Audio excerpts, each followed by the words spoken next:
Buenos días, señores alumnos. Les habla el doctor José Cabala, docente de la Facultad de Medicina Humana de la Universidad Católica de Santa María, Arequipa. Hoy día vamos a hablar sobre la inflamación y respuesta fisiológica al trauma. Comenzaremos diciendo un concepto sobre esto. Es pues un proceso vital porque ocurre en los seres vivos. Dinámico, ustedes saben que la vida es movimiento. Pues bien, este es un proceso activo dinámico y donde vamos a ver que se desarrollan una serie de fenómenos en forma ya sea sucesiva o simultánea. ¿Qué fenómenos estamos hablando? Fenómenos de naturaleza humoral, o sea, van a ocurrir, por ejemplo, en el plasma, con participación también activa del endotelio, son los fenómenos vasculares.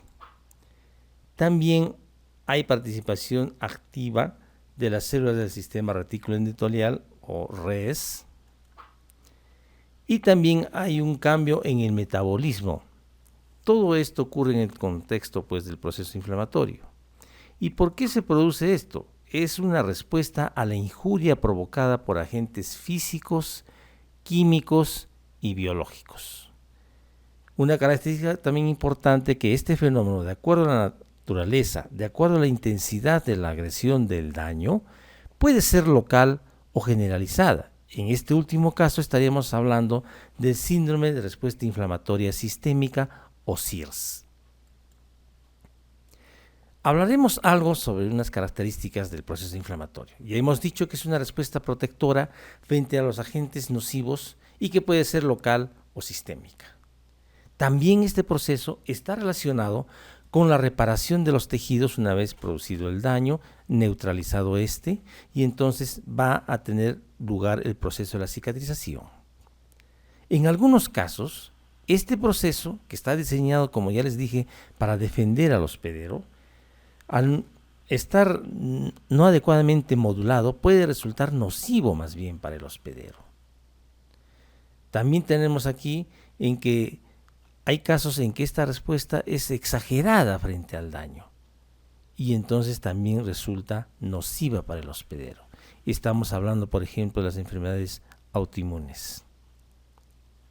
El shock séptico constituye un ejemplo claro de lo que es una respuesta inflamatoria generalizada y descontrolada. Hablando sobre los tipos de inflamación, tenemos la inflamación aguda y la inflamación crónica. Aguda se destaca, en la anatomía patológica porque predomina el infiltrado de los neutrófilos, aparece tempranamente, ¿no? Tiene menos efectos colaterales porque se supone que tiene una duración breve y por lo tanto también la recuperación es rápida, ¿no? Y también presenta el exudado. ¿Qué cosa es? El edema. En cambio, la inflamación crónica tiene la célula predominante como los monocitos, es el infiltrado mononuclear. La duración puede ser semanas, meses o años. Se caracteriza por predominantemente la destrucción tisular y los fenómenos de reparación tisular generalmente van a la cicatrización, a la fibrosis, que no reemplaza totalmente la función del tejido lesionado. Seguimos con las definiciones. Infección. ¿Qué cosa es infección? Es una respuesta inflamatoria frente a la presencia de microorganismos que normalmente están estériles. Entonces, cuando estos organismos invaden a los tejidos normalmente estériles, entonces se produce una respuesta inflamatoria generalmente aguda. Aquí tienen ustedes, por ejemplo, la diapedesis y la acción de los neutrófilos. Siguiendo con las definiciones, tenemos el SIRS o síndrome de respuesta inflamatoria sistémica. Es una respuesta inflamatoria amplia, o sea, que compromete casi todo el organismo frente a diversas injurias que lógicamente son de naturaleza severa. Para establecer el diagnóstico de SIRS, tenemos dos o más de los siguientes criterios: una temperatura por encima de 38 grados o una hipotermia debajo de 36 grados, una elevación de la frecuencia respiratoria por encima de 20, un paCO2 menor de 32 milímetros de mercurio. Si hacemos un recuento de hemograma, encima de 12.000 o una leucopenia debajo de 4000. Si el recuento leucocitario está normal, la fórmula diferencial debe contemplar una cuenta mayor de 10% de bastones. Otro criterio es la frecuencia cardíaca encima de 90. Digamos, clínicamente podemos determinar con estos tres, ¿no? Fiebre, hiperventilación y taquicardia. Muy bien. ¿Qué cosa es la sepsis? La sepsis es un SIRS producido por infección. ¿Qué cosa es la infección? ¿Recuerdan? Es la respuesta inflamatoria por la invasión de gérmenes. Muy bien. Seguimos con los conceptos. ¿Qué es sepsis severa? Es la sepsis con falla orgánica múltiple. ¿Qué cosa es la falla orgánica múltiple? Es la disfunción orgánica de más de un órgano que requiere intervención del médico para mantener la homeostasia. O sea, por sí solo no lo puede el organismo recuperar. Y aquí tienen ustedes, ¿no?, los criterios. Una presión arterial menos de 90, una elevación de la creatinina más de 2 miligramos, un PaO2 menor de 60, la presencia de hemorragia digestiva más de 500 centímetros en 24 horas. En shock séptico, ustedes saben que shock es una perfusión tisular inadecuada, ¿no? En este caso debido a la sepsis. Y hemos dicho que sepsis, ¿qué cosa es? Un SIRS, ¿no es cierto?, desencadenado por infección.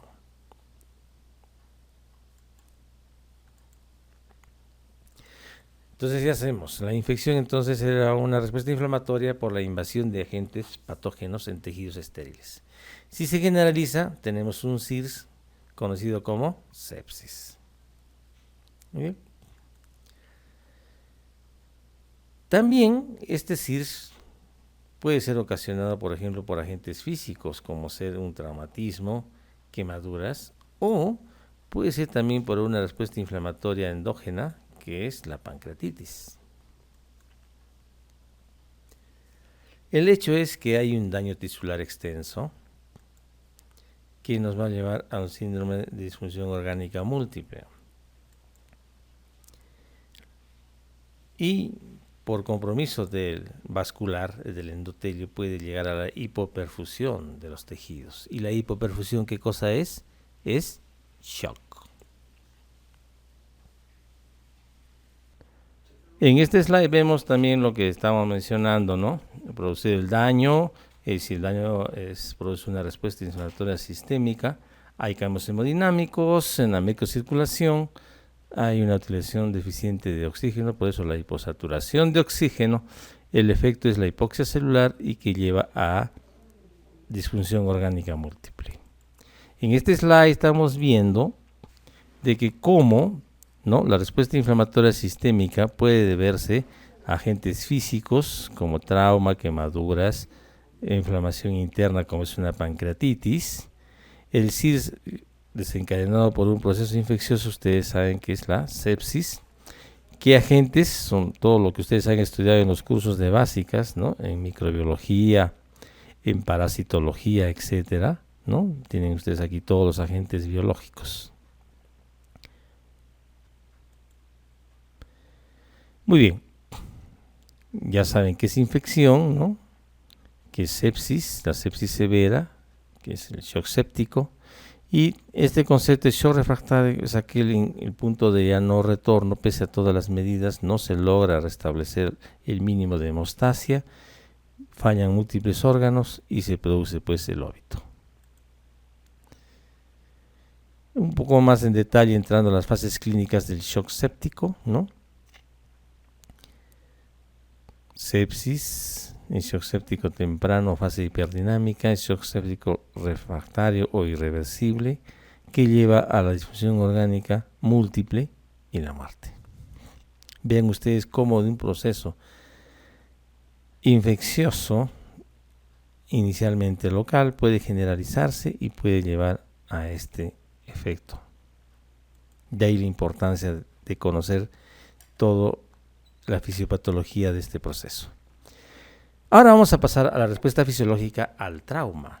Trauma, pues, es el daño producido por agentes físicos, ¿no? Un accidente de tránsito, una herida por arma de fuego o arma blanca, por ejemplo, ¿no? Entonces, esta respuesta se ha visto que es universal, o sea el tipo de noxa que ataque, la respuesta siempre va a ser la misma. Esta respuesta está estructurada, o sea, tiene sus fases ya bien delimitadas y también es proporcional. A final de cuentas, ustedes ven que hay un paralelo con la frase el problema inflamatorio en general, ¿no? Pues bien, y aquí está lo que estábamos diciendo, la estructuración de la respuesta metabólica al trauma. Hay una fase EP o de choque, donde hay una hipoperfusión tisular, ¿no? Disminuye la tensión arterial, disminuye la temperatura. Hay una fase flow o de catabolismo, por liberación de hormonas de estrés, como son las catecolaminas, el glucagón, los corticoides, ¿no? Liberación de mediadores inflamatorios, ¿ya? Producción de proteínas de fase aguda, un balance nitrogenado negativo y finalmente la fase de adaptación o fase de anabolismo, en que esta respuesta hormonal disminuye progresivamente, disminuye el hipercatabolismo y va asociada a la recuperación. Muy bien. Aquí tienen ustedes una vista panorámica. ¿Qué cosa es la respuesta de fase aguda? Aquí tenemos el problema de la inflamación que ya hemos hablado, un subtipo de inflamación que son la infección, ¿no es cierto? Los agentes físicos, traumas, cirugía, quemaduras, también producen respuesta de fase aguda. Los tumores, inicialmente, dan una respuesta inflamatoria. Miren ustedes, procesos fisiológicos como ser el embarazo, también hay una respuesta de fase aguda. La eclampsia también hay un problema inflamatorio, ustedes saben, a nivel de la circulación. El estrés, miren ustedes, el estrés también puede desencadenar una respuesta de fase aguda. Vamos a hablar ahora sobre los reactantes de fase aguda. ¿Qué cosa es este? Es otro concepto importante. Son unas proteínas producidas mayormente en el hígado, pero también pueden ser producidas por células epiteliales, endoteliales, del tejido conectivo, frente a infecciones, traumas o inflamación en general. ¿Ya? ¿Cómo es que se producen? También intervienen las citoquinas secretadas por los leucocitos. Todo eso son las proteínas de fase aguda. Muy bien. ¿Qué proteínas de fase aguda conocemos? Hemos dicho que en la mayoría se producen en el hígado, pero también pueden ser otras células que no son el hígado, que ustedes las tienen acá. ¿Qué más? Las proteínas de fase aguda se conocen como positivas si se produce un aumento o negativas si lo contrario. Por ejemplo, positivas tienen ustedes todas estas. Y algunas aumentan, miren ustedes, el 50%, el doble o el triple, o hasta 1000 veces. Entonces, esas son las positivas. ¿Qué más? Se ha visto de acuerdo a su cinética, hay unas que se elevan rápidamente, otras intermedia y otra más lenta. La de cinética rápida, rápidamente, como su nombre lo indica, se elevan, ¿no? Pero duran menos que las de intermedia y mucho menos que las lentas. Las lentas permanecen más tiempo. Dime usted las cuántas veces se elevan. Aquí está usted viendo, ¿no? La PCR y el amiloide sérico A son de cinética rápida. Se elevan, miren ustedes, hasta 1000 veces. Es por eso que son de amplio uso en la práctica clínica.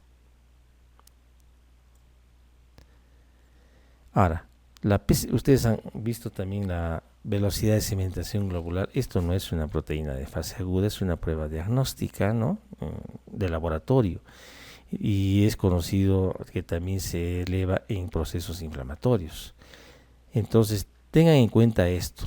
Los falsos positivos, miren, hay falsos positivos en la velocidad de sedimentación globular. La PCR también tiene un falso positivo, que es la obesidad. O sea, menos falsos positivos tiene la PCR. Por eso es que actualmente se tiende a usar más la PCR como marcador de inflamación. Sin embargo, miren ustedes, la PCR tiene falsos negativos también, como ser en el lupus, infecciones óseas y articulares de bajo grado. O sea, osteoartritis, por así decirlo, ¿no?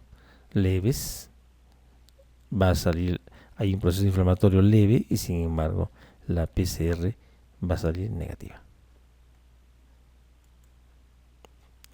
Muy bien, con un aspecto, digamos, didáctico, vamos a dividir la inflamación en etapas. ¿Cuáles son?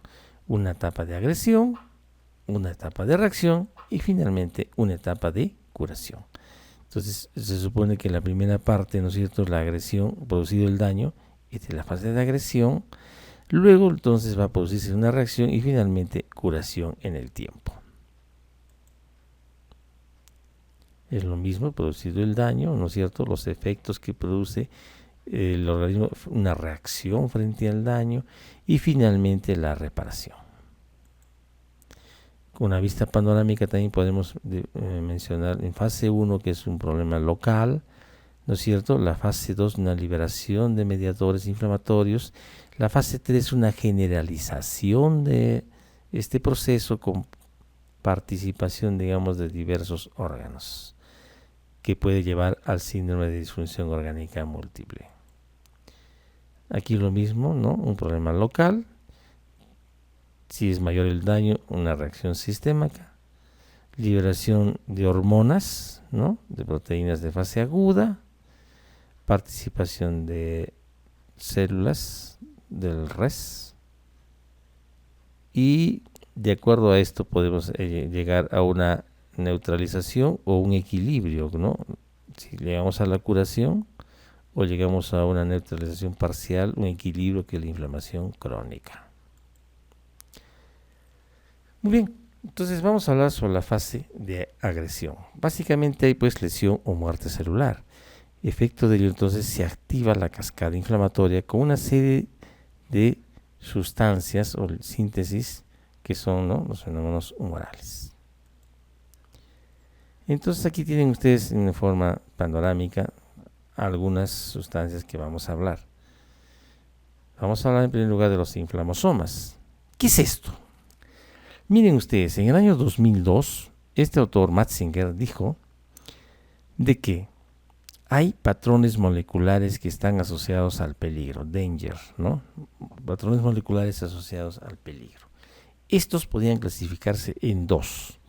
Los llamados alarminas o patrones asociados al peligro que proceden del huésped, ¿no?, internamente. Y los exógenos que estaban asociados a patógenos. Los PAM, ¿no?, y las alarminas. Tantos alarminas como PAMs interactúan con receptores de reconocimiento de estos patrones. Y al interactuar estos ligandos, por así decirlo, con los receptores, se va a activar la liberación de mediadores inflamatorios. Esto se esbozaba ya en el año 2002. A partir del año 2012, ya los factores o patrones moleculares internos pasaron a llamarse DAMs, ¿ya? Son patrones moleculares asociados a daño. Ya no se dijo danger, sino damage, ¿no? A daño. Y los PAMs sí efectivamente eran también patrones de agentes exógenos. Ahí lo están teniendo, ¿ya? Pues bien, habíamos dicho que estos patrones internos o externos tenían que interactuar con receptores de reconocimiento de estos patrones, ¿no? Y aquí tienen una clasificación que están los que están asociados a membranas, los receptores tipo TOL, por ejemplo, ¿no? Y los solubles y los que están en el citosol. Presten atención sobre todo a estos receptores, NLR, ¿no? El NLR. El siguiente concepto a tener en cuenta es el inflamasoma, que es un complejo multiproteico. ¿Dónde estaba? En el citosol, que está compuesto por un receptor tipo NOT. Si ustedes recuerdan, ¿no? NOT.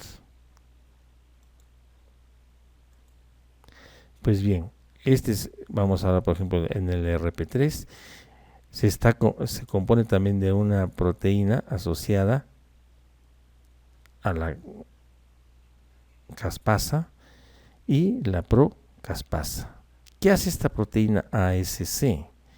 Esta tiene, digamos, un dominio que se une con en este caso el NLRP3 y la procaspasa, o sea, une estos tres componentes, ¿no? Aquí están viendo el NOD, la proteína de activación de caspasa y la procaspasa. Entonces, estas tres proteínas constituyen el llamado inflamasoma. ¿Ya? Es un complejo multiproteico. Aquí tienen entonces el componente, ¿no es cierto? En el RP3, el NOT, la proteína ASC, ¿no? Y la procaspasa. ¿Ok? Muy bien. Es un complejo multiproteico, una vez más les digo, está en el citosol, no tiene ninguna membrana. ¿Y cuál es la función? Permite la activación de caspasas proinflamatorias. ¿Cómo? Formando la forma activa de la caspasa 1. La procaspasa se transforma en caspasa 1 forma activa. ¿Ya? Esto entonces lo que está haciendo las diversas familias, ¿no? Las familias de los NOT. Los NOT tienen 3 subfamilias.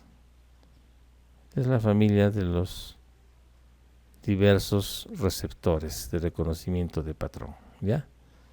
Entonces los inflamasomas más estudiados son estos que ustedes están viendo acá. Entonces son complejos multiproteicos que tienen un dominio central, ¿no? Un dominio rico de repetición en leucina, un dominio de piridina, y esto se va a unir, digamos, a la procaspasa y finalmente van a producir la activación dando una caspasa, ¿no? ¿Y para qué es importante la caspasa? Va a producir la apoptosis o muerte celular por inflamación en este caso.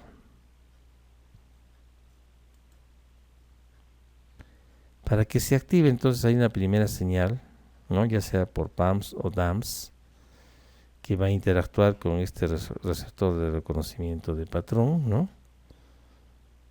Y a la vez también un receptor de citoquina, ¿no?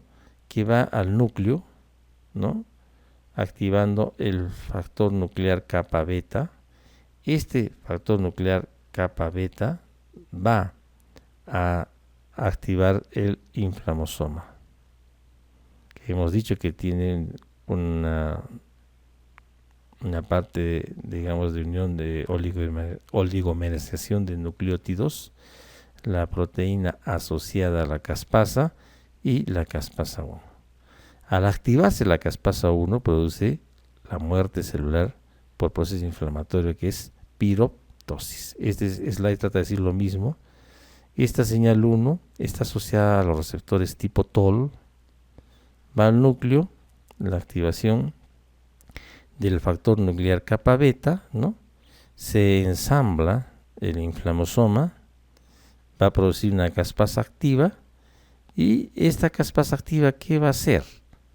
Aparte de promover la muerte celular, va a producir la liberación de interleuquina 1 beta e interleuquina 1-18 para activar el proceso inflamatorio. Otras señales de alarma, digamos, ¿no? Son el influjo de calcio, el aumento de calcio que va a ir a la mitocondria. A la vez esta va a liberar especies reactivas de oxígeno en mitocondrial. También va a activarse la salida de calcio, la salida de potasio, ¿no? por la formación de esta proteína que abre los poros de la membrana. ¿Y por qué se ha abierto estos poros de la membrana? Porque la presencia de ATP que pasa a ADP también va a ser una señal de alarma. Entonces, en resumen, hay factores que van a activar el factor nuclear kappa beta, ¿no? Ya sea externos, ¿no? O internos, PAMs o DAMs. Y acá tienen una especificación de todos los diversos inflamasomas, las diversas noxas que van a interactuar para que se acople y luego se va a formar el inflamosoma, ¿no? Que va a producir la interleuquina 1 beta y la interleuquina 18. Pero los inflamasomas también tienen que ver con múltiples enfermedades. Ya hemos dicho que pueden ser desencadenados por PAMs o DAMs, ¿no? Ataque microbiano o ataque, digamos, estéril interno de la célula. Problemas, por ejemplo, pulmonares como ser la asbestosis, enfermedad pulmonar obstructiva crónica, el asma.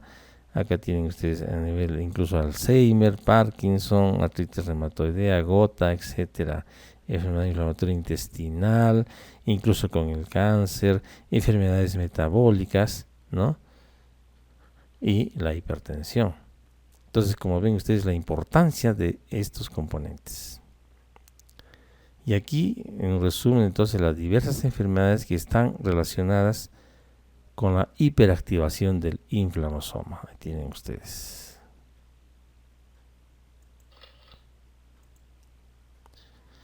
Vamos a hablar ahora de las citoquinas. ¿Qué cosas son las citoquinas? Pues una serie de proteínas o glucoproteínas que son los mediadores de la respuesta inflamatoria. Se sintetizan en múltiples células, no son exclusivas de una estirpe celular, y a la vez es una acción múltiple y redundante. ¿Qué quiere decir? Que cada citocina no es específica en hacer una sola función, ¿no? Es una acción múltiple y redundante. Aquí está lo que estábamos hablando. Y hay algunas proinflamatorias y otras antiinflamatorias. Entonces, no hay una clasificación, digamos, perfecta. Aquí hay, por ejemplo, unas que las agrupa en tipo 1, tipo 2 y otras que son proinflamatorias y antiinflamatorias. Esto aduce a su estructura y esto a su función. Tenemos otros tipos de citocinas que son las quimiosinas, por ejemplo, son los factores quimotácticos, ¿no? Y hay factores estimuladores de colonias como ser de granulocitos, de macrófagos y también los famosos factores de crecimiento. Todos estos son citocinas, recuerden. Muy bien, también se pueden agrupar a las que están relacionadas con la inmunidad innata y con la inmunidad específica o adquirida. Aquí tienen ustedes todas ellas. No vamos a estar describiendo así slide por slide en aras del tiempo, pero ustedes lo van a revisar con calma. También ya hemos hablado de los inflamasomas, entonces se relacionan los inflamasomas, las citoquinas y la diferenciación de linfocitos. Aquí tienen, por ejemplo, el inflamosoma acoplado, que hemos dicho, por ejemplo, que se ha acoplado, ¿por qué? Por los PAMs o los DAMs, ¿no? Cuya función, ¿cuál era? La activación de la caspasa.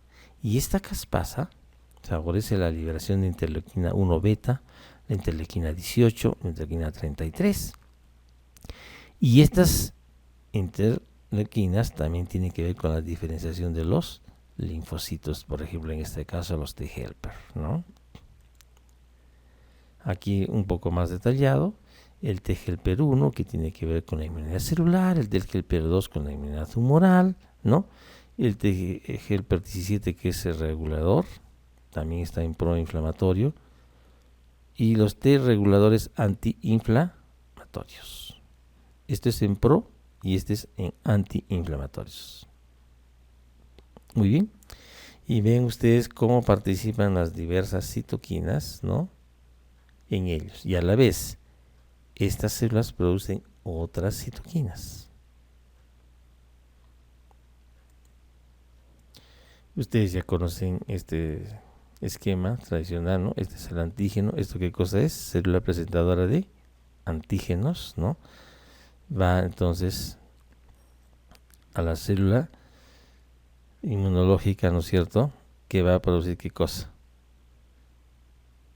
El T-helper 0, ¿no es cierto? Luego se va a diferenciar entre T-helper 1 y T-helper 2. El helper 1, ¿qué cosa? Tiene que ver con la linfocito T citotóxico, inmunidad celular. En cambio, el T-helper 2 produce ¿qué cosa? Anticuerpos, o sea, inmunidad humoral. El T-helper 17 es regulador, ¿no? La inmunidad innata está dada por los linfocitos T citotóxicos. Las citoquinas, por ejemplo, tienen que ver con un proceso inflamatorio que se origina en el organismo. Inicialmente es estéril, o sea, no es un agente infeccioso externo que ha atacado y ha desencadenado este proceso. Entonces, ¿qué mediadores intervienen? Simplemente las interleuquinas, en este caso ven ustedes el 1, interleuquina 6, 8, el factor de necrosis tumoral, factor agregante de plaquetas, el óxido nítrico. Aquí tienen ustedes los efectos sistémicos, ¿no? En los casos graves. Esto ya lo vamos a ver en el curso de cirugía 2. También las citoquinas están relacionadas con el shock séptico, ¿no es cierto? ¿Qué cosa es esto? Lipopolisacárido. Entonces se une y forma un complejo proteico con la proteína de unión LPS, ¿no es cierto? A su vez, este complejo es englutido por el macrófago y va a producirse una liberación de citoquinas, ¿no? Con un efecto sistémico. ¿Okay? Los mediadores en shock séptico, entonces el macrófago va a liberar estas interleuquinas, radicales de oxígeno y las prostagladinas. ¿Okay? Cuando los niveles son bajos, ¿no es cierto?, hay efectos benéficos, pero si la respuesta es exagerada, ¿no es cierto?, va a más bien producir efectos dañinos. No se olviden esta famosa triada de la muerte, ¿no? Respuesta inflamatoria sistémica, ¿qué cosa es una inflamación generalizada? La coagulación y el endotelio. Estos son los problemas, ¿no?, que llevan al shock.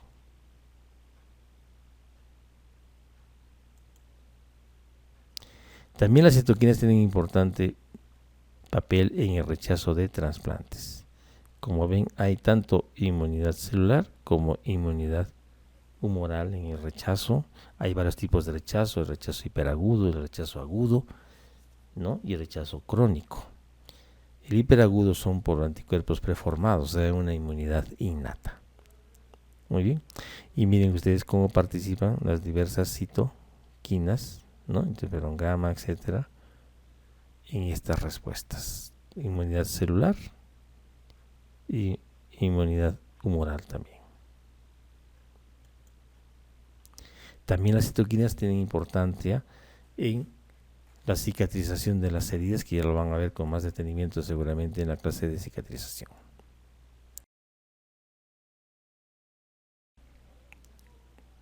Muy bien, vamos a ver ahora sobre las prostagladinas.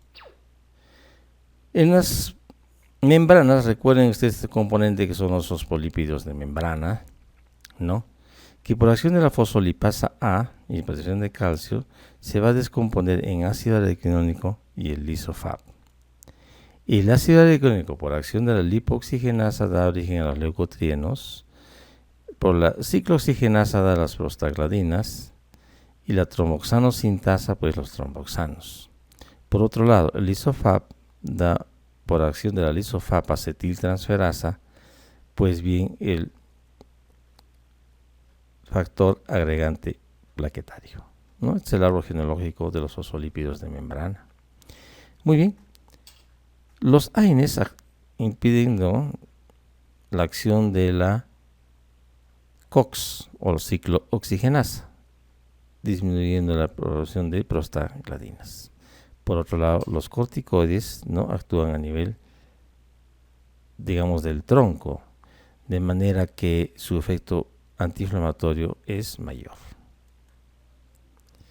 Es conocido que existe la COX-1 o constitutiva y la COX-2 que se induce en los procesos inflamatorios, ¿no es cierto? Entonces, los AINES, cuando no son, digamos, específicos para una u otra,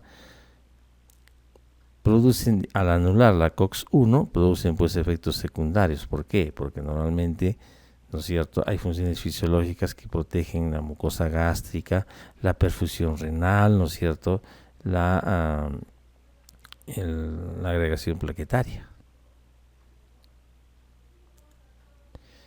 Aquí tenemos los no selectivos y los selectivos o COX-2, ¿no es cierto? Los COX-1, los no selectivos, digamos, tienen todos esos efectos colaterales, por eso es que se recomienda usar inhibidores selectivos de la COX-2.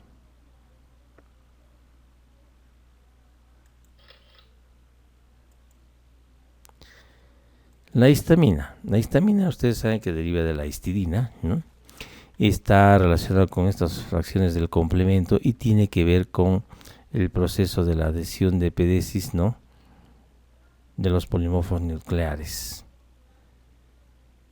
O sea, tiene que ver con la quimiotaxis, aumento de la permeabilidad y la vasodilatación. ¿Dónde se está almacenada? Ustedes saben, en el mastocito. Entonces, hemos visto que está relacionada entonces con fracciones del complemento para que puedan migrar los leucocitos, ¿no?, a neutralizar a los agentes invasores.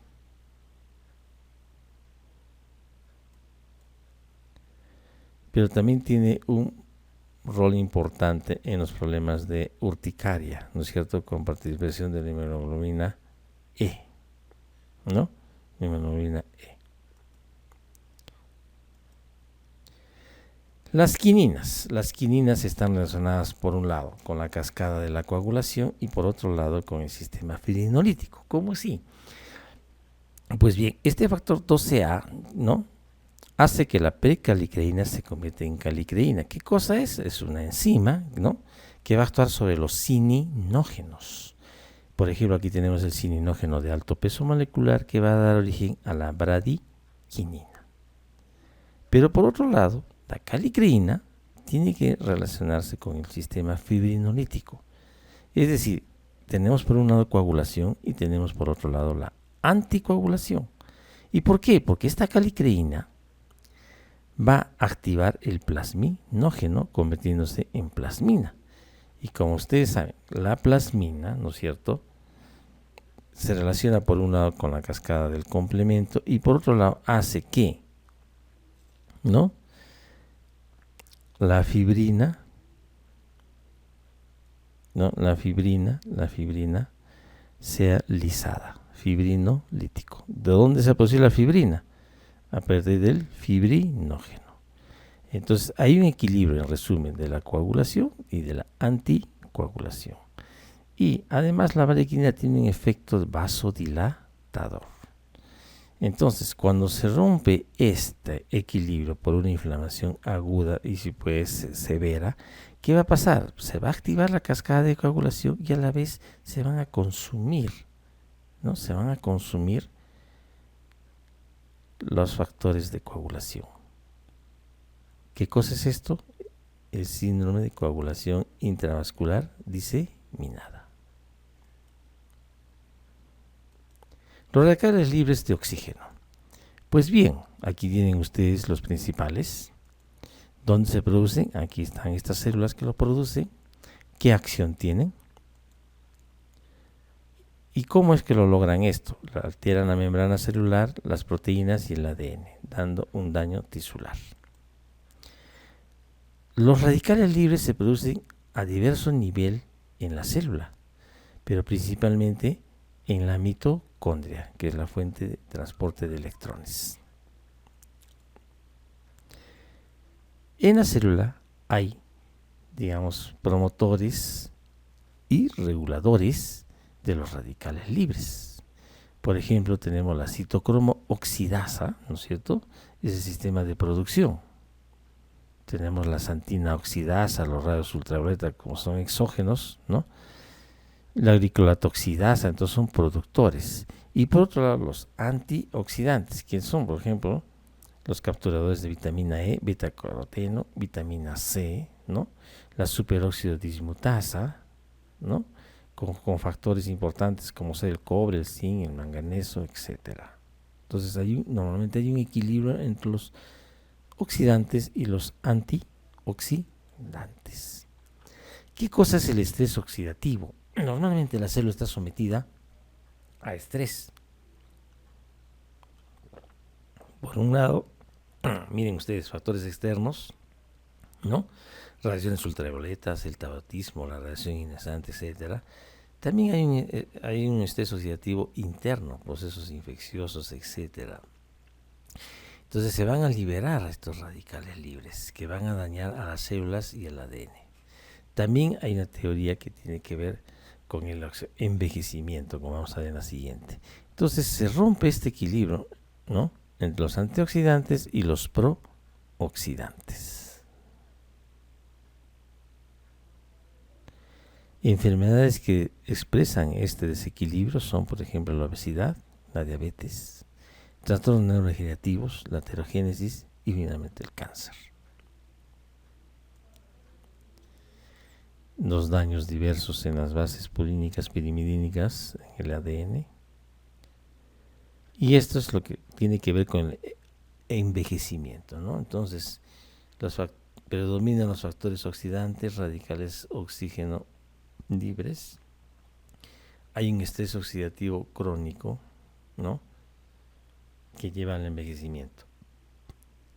Y antioxidantes son el estilo de vida. El estilo de vida da una hemostasis mejorada, ¿no?, y mayor y mejor longevidad. Y para terminar, el óxido nítrico. El óxido nítrico se produce en el endotelio y los macrófagos, sus acciones, y como también inhibe la síntesis del DNA y el ciclo de Krebs. El óxido nítrico se produce por la óxido nítrico sintasa, ¿no?, a través de la L-arginina, que se pasa a L-citrulina y se libera el óxido nítrico. Esta enzima del óxido nítrico sintasa tiene 3 isofórmicas, ¿no?, la inducida, la neuronal y la endotelial. El hecho es que el óxido nítrico va a actuar sobre la granulato ciclasa para que el GTP pase a GMP cíclico y al final se va, por acción de los canales de potasio y calcio, va a dar la relajación del músculo liso, la vasodilatación. El óxido nítrico, entonces, ¿no?, se libera y en el endotelio es producido, difunde rápidamente, ¿no es cierto?, y puede difundir hacia la sangre y se une a otras moléculas como el grupo M de la hemoglobina, o puede ser metabolizado a nitratos o nitritos. En resumen, entonces, producido en el endotelio, ¿no?, puede pasar a la sangre y se metaboliza en estos. Y ejerce su efecto de vasodilatación, no se olvide. Es lo mismo, ¿no es cierto?, la óxido nítrico sintasa inducida va a producir óxido nítrico, va a actuar sobre el endotelio produciendo vasodilatación. Entonces, en la sepsis, el óxido nítrico entonces ejerce ese efecto vasodilatador y también va a aumentarse entonces la permeabilidad, ¿no?, la permeabilidad.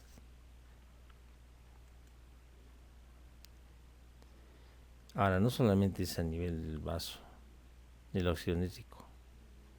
Tiene que ver, por ejemplo, con el crecimiento del cáncer, el colapso cardiovascular, la demineralización, ¿no?, y muerte celular de las neuronas, ¿no? También tiene que ver el problema de los condrocitos,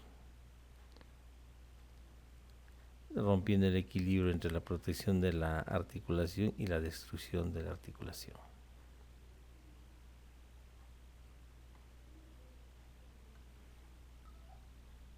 Muy bien. Continuando, vamos a ver ahora la fase de la reacción.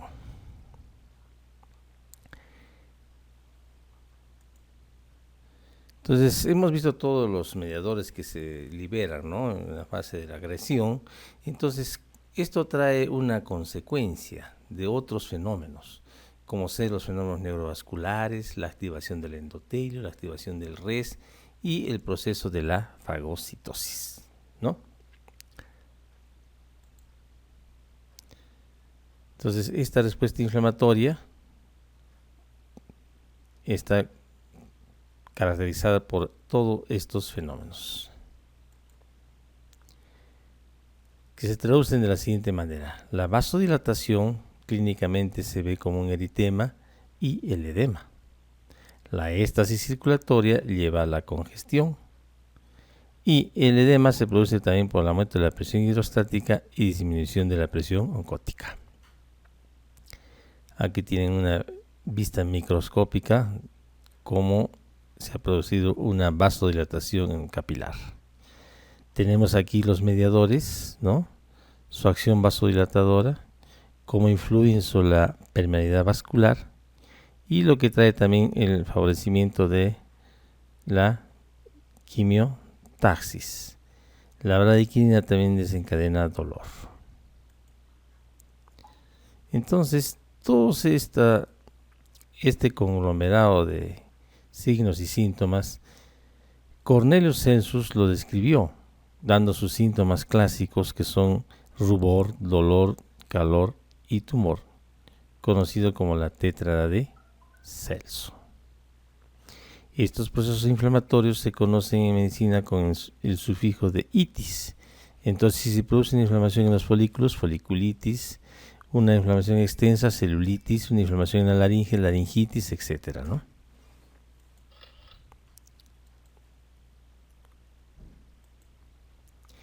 El endotelio tiene una participación activa en este proceso inflamatorio.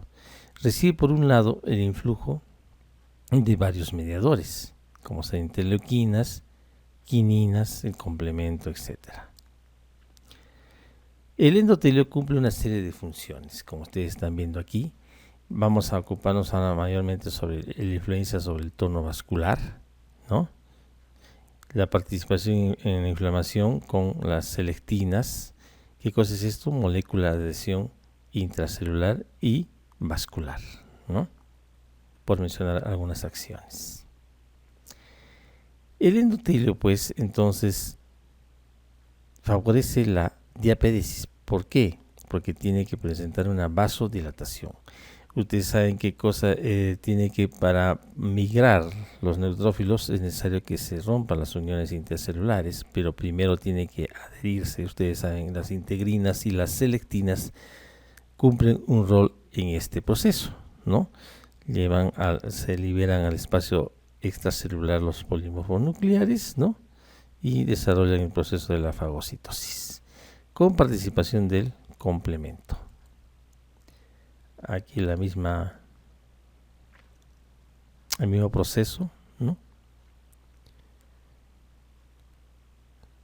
cómo se produce el rolling, ¿no?, la adherencia, la diapédesis, ¿no?, la migración intersticial y luego el proceso de la fagocitosis. Ya hemos visto esto. El endotelio también se produce óxido nítrico, cuyo efecto es vasodilatador. También favorece la coagulación intravascular y al vasodilatar aumenta la permeabilidad. También participan las citoquinas. Esta lámina es un poco más explicativa. Las dejo para que ustedes la vayan analizando en aras del tiempo.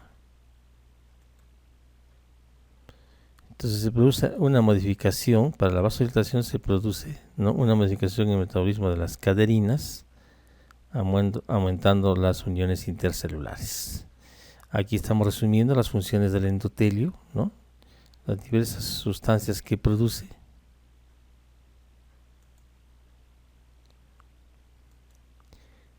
El sistema retículo endotelial que se activó. Hemos visto esto inicialmente, ¿no? Los patrones moleculares que actúan con los receptores y desencadenan los mediadores inflamatorios. ¿A dónde lleva esto? A la activación del RES. Tenemos una inmunidad innata y una inmunidad adaptativa. Aquí tienen ustedes, por ejemplo, cómo intervienen, ¿no? La interferón gamma, interleuquina 12, ¿no? Activando los macrófagos. La célula lateral killer es importante también en este proceso. Y la inmunidad adaptativa, ¿no? Que tenemos inmunidad celular y inmunidad humoral.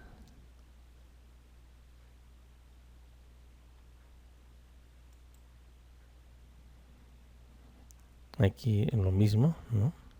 Los estirpes celulares, inmunidad humoral, inmunidad celular, linfocitos T, linfocitos B. Un poco más detallados.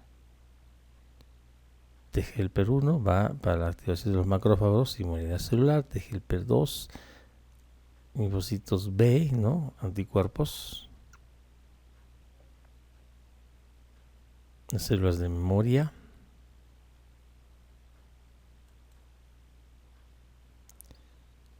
las poblaciones de células T y las diversas respuestas inmunitarias. Como les digo, esto ya lo han visto en su curso de inmunología, es para que lo repasen simplemente. ¿Qué respuestas inmunitarias hay? Frente a las bacterias extracelulares tenemos, ¿no es cierto?, estas reacciones. Las bacterias intracelulares también tienen su propia acción. En los hongos tenemos ambas inmunidades. Los virus, interferones tipo 1 y células natural killer, ¿no?, que es la inmunidad natural, y también tenemos inmunidad adquirida. El virus, cómo evade al sistema inmune. Acá tienen ustedes todos estos problemas. Ahora estamos viviendo la época del coronavirus y por eso se está desarrollando todo tipo de armas contra este virus, pero todavía no hay una prueba definitiva. ¿Por qué? Porque los virus tienen una serie de mecanismos por el cual eluden al sistema inmunitario. Lo más común es, por ejemplo, la variación antigénica.